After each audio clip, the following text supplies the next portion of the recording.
nemede bu zatlara düşünýän adamlar bady. Olan yani düşünýäni bilenem mümkünçülüğü bolmasa etip bolanok da. Sen üstünde yani KPSS bir zat bady. Necis o. Şu kontrol edýärdi. Onun yani kıramın üstünden geçirmeliler. Şu söz yok bolanok diye de bu milli duygularına tesir eder diye.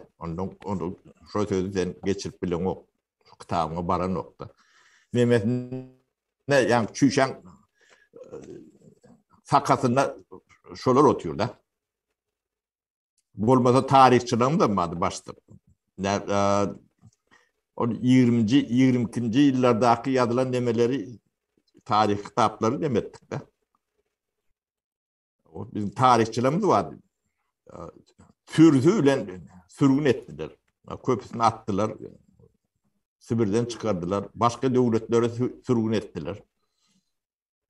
Dine şu milli nemeni tarih nemeler boğdanlar için.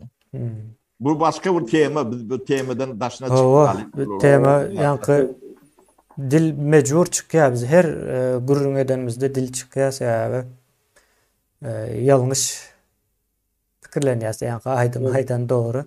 Yankı iki Türkmen fikir alışverişi edip bilen ok yankı velayet bilen etraf sözem düýpli yanlış bolan için yankı ulanışda bolmaly däligi için en azından hazır.